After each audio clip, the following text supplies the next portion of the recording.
Okay, so close your eyes for just a second and imagine this, all right?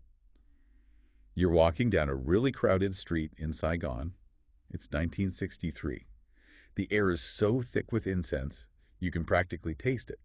There's a kind of buzz all around you, and all of a sudden you see this procession of Buddhist monks walking by, super serious and somber faces. And then right there in the middle of the street, one of the monks sits down, and then someone pours gasoline over him, Wow. and then he lights himself on fire. Yeah, you're talking about the self-immolation of fish kwang, right? Right. It was a huge moment, like a symbol of protest against, oppression. Really a turning point in the whole Vietnam War. I mean, think about it. This conflict, this one event went on to shape global politics for decades. Yeah, it's wild, Right. right? It's like something out of a movie. Uh-huh. It's so hard to believe that something like that could actually happen, Mm. but it did, and the consequences were huge. Oh, yeah. Absolutely huge.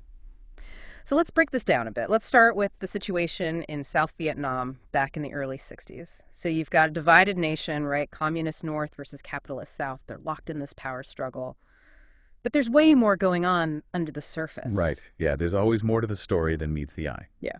So what else was going on? What was simmering beneath the surface? You can't talk about this event without talking about the religious tensions in South Vietnam. I mean, most of the population was Buddhist, right? But the government was led by Ngo Dinh Diem, and he was Catholic. And a lot of his policies were seen as super discriminatory towards Buddhists. So, like, what kind of discrimination are we talking about here? Was it subtle or was it, like, blatant? Oh, it was definitely blatant. Buddhists weren't allowed to do a lot of their religious practices. They couldn't even fly their own flag. And they were basically excluded from any kind of government position. And Catholics, they got preferential treatment in a lot of areas of life. So you can imagine how resentful the Buddhist community felt, like second-class citizens in their own country. Yeah, it's hard to even imagine living in a place where you can't even show your own religious symbols without fear. It must have been incredibly frustrating. Absolutely. It was a powder keg waiting to explode. And then in May of 1963, things boiled over with the Hu Vesak shootings. Have you heard about that? Yeah, I've heard of it, but I don't know the specifics. Okay, so Hu Vesak is one of the biggest holidays in Buddhism. It's like a super important celebration. And in May 1963, there was this peaceful demonstration in Hu Esa, and government forces opened fire on a crowd of Buddhist protesters. Oh, wow. 9 people were killed, including children. It's just horrifying that a government would use that kind of force against its own people, especially during a religious holiday. Yeah, it was a turning point for sure. The Buddhist community saw it as a direct attack on their faith and a sign that the government didn't care about them at all. So this is where Thich Quang Duc enters the picture. Yeah. So who was he? And what made him decide to do something so drastic? He was a well-respected Buddhist monk, very peaceful, known for his teachings and his devotion. And he was really disturbed by what was happening to Buddhists in Vietnam. And he felt this huge responsibility to do something about it. So the self-immolation.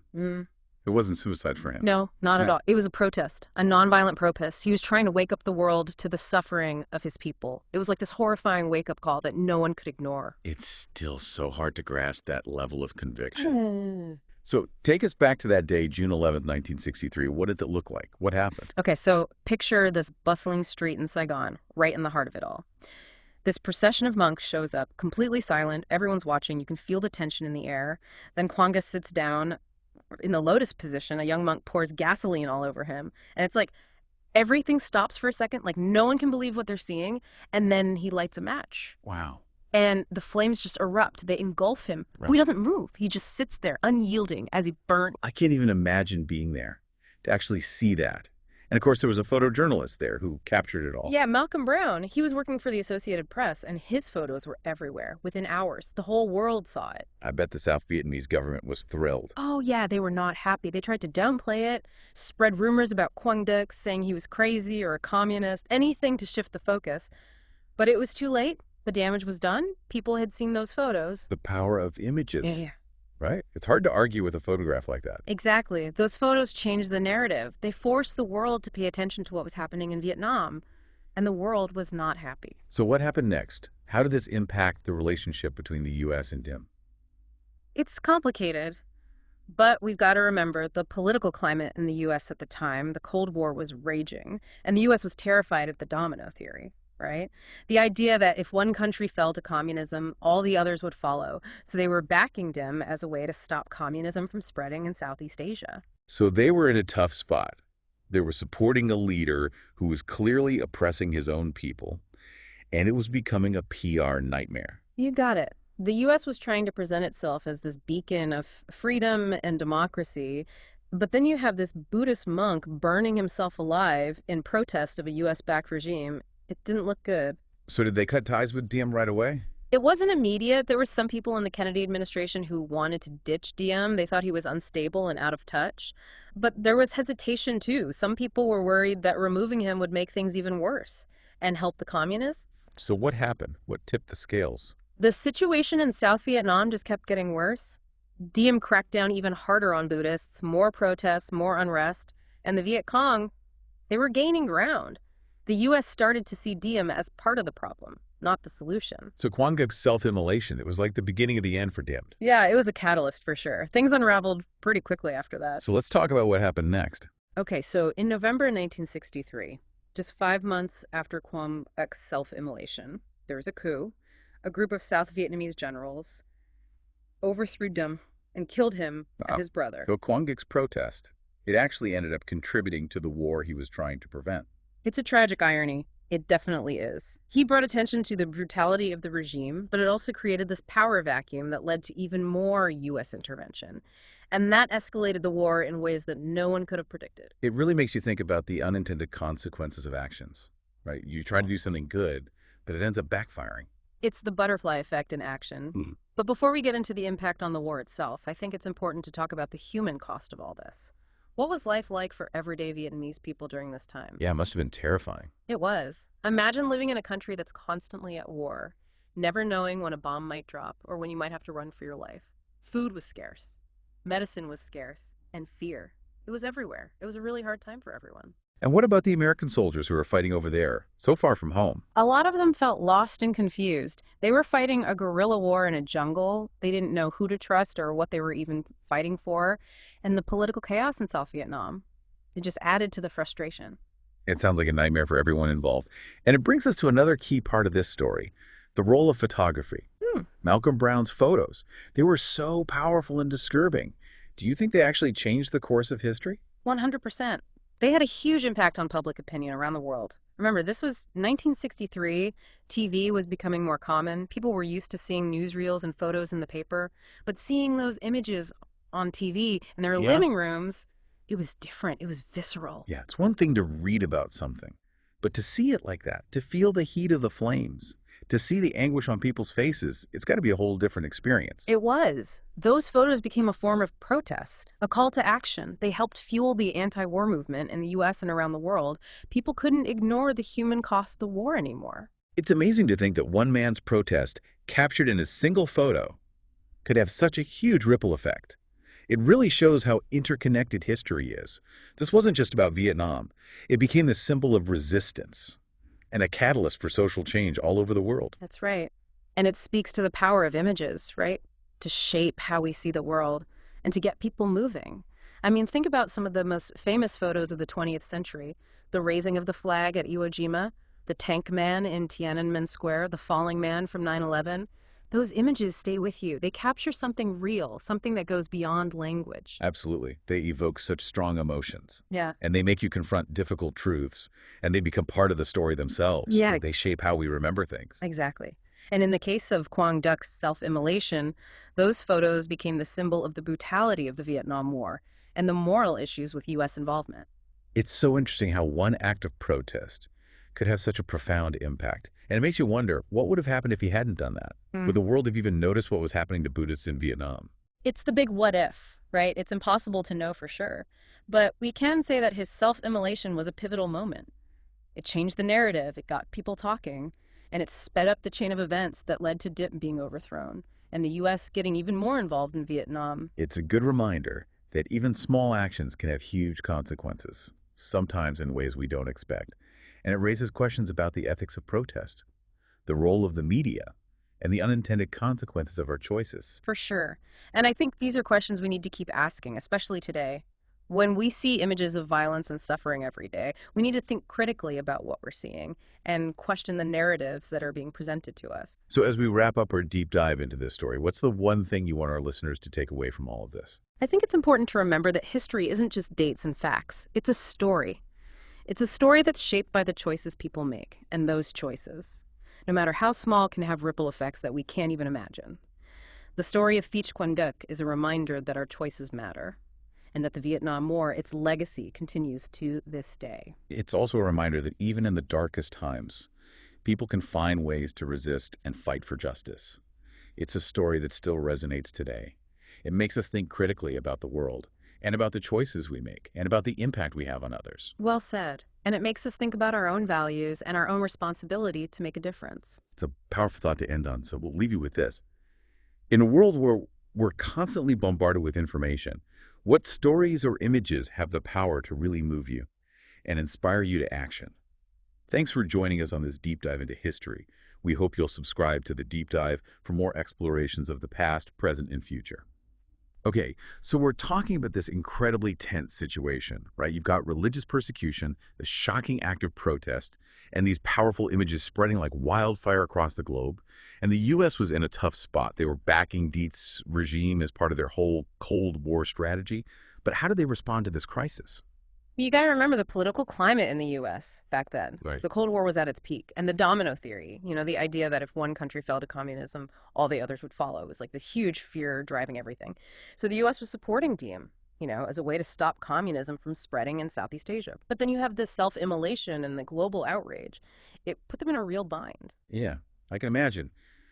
Supporting a leader who was so openly repressing his own people, it must have been a PR nightmare for the U.S. Exactly. They were trying to be the good guys, right? Champions of freedom and democracy. But then these images come out, a Buddhist monk burning himself alive to protest a U.S.-backed regime. It totally contradicted their whole image. So did they cut ties with Diem right away? Not immediately. There were definitely people within the Kennedy administration who wanted to change course. They were saying Diem had become a liability, that he was unstable and out of touch. But there were others who were hesitant. They were worried that getting rid of Diem would just create more instability, and that would play right into the hands of the communists. So it was a real dilemma. On one hand, you've got this moral obligation to distance yourself from a repressive regime. Yeah. And on the other hand, you've got these Cold War strategic concerns. So what happened? What ultimately tipped the scales? The situation in South Vietnam kept getting worse. Diem's crackdown on Buddhists intensified. More protests, more unrest. And the Viet Cong, they were gaining strength and territory. The U.S. started to see Diems as part of the problem, not the solution. So the self-immolation, it was like this catalyst that sped up the unraveling of Diem's regime. Yeah. So what happened next? Well, in November of 1963, just 5 months after Quang Duc's self-immolation, a group of South Vietnamese generals, they launched a coup. With at least the tacit approval of the U.S., Diem was overthrown and assassinated, along with his brother Ngo Nunu. Wow, that's a pretty dramatic turn of events. And I imagine this coup had a big impact on the Vietnam War. Oh, absolutely. It did. The coup just plunged South Vietnam into even more chaos and instability. There was a series of short-lived military governments after that. None of them could really govern effectively or counter the communist insurgency. So in a way, Quang Duc's act of protest, it was meant to expose injustice and bring peace, but it actually ended up contributing to the very war he was trying to prevent. It's a tragic irony, isn't it?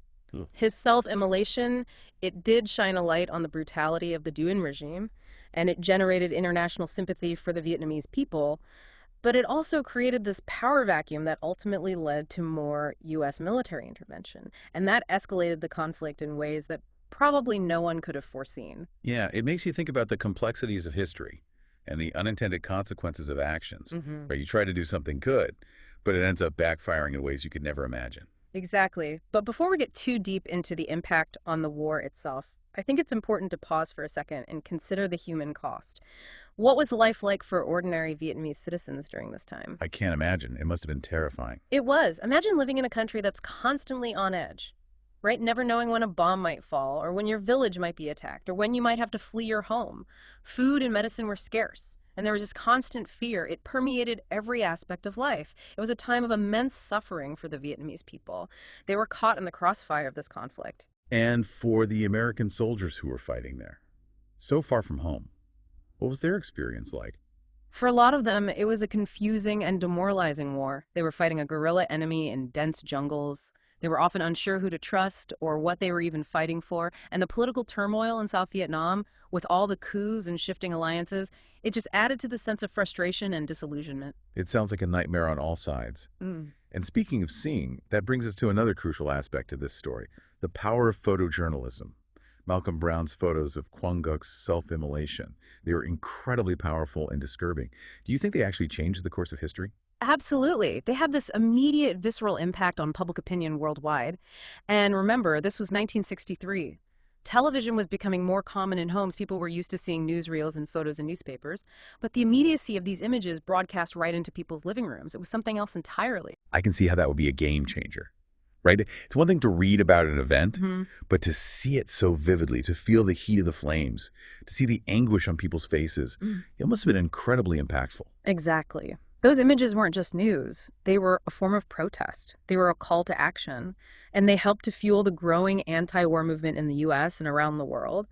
They put pressure on politicians to rethink their involvement in Vietnam because people couldn't look away from the human cost of this conflict.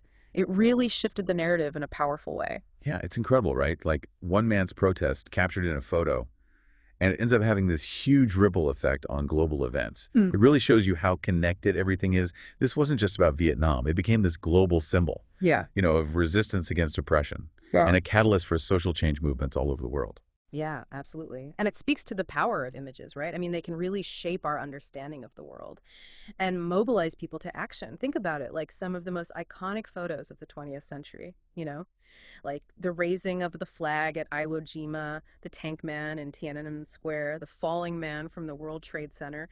These images, they have this way of cutting through all the noise and just burning themselves into our collective memory. Yeah, it's true. They stay with you. Yeah. Right? Like they evoke such strong emotions and force you to confront these really difficult realities. And in a way, they kind of become part of the story themselves. They Yeah. shape how we remember and interpret events. Exactly.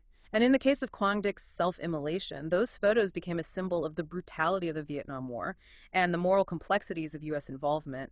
They challenged the narrative that was out there, and they forced people to question their own beliefs about the conflict. It's just fascinating to think about how a single act of protest, amplified by the power of photography, could have such a huge impact on history.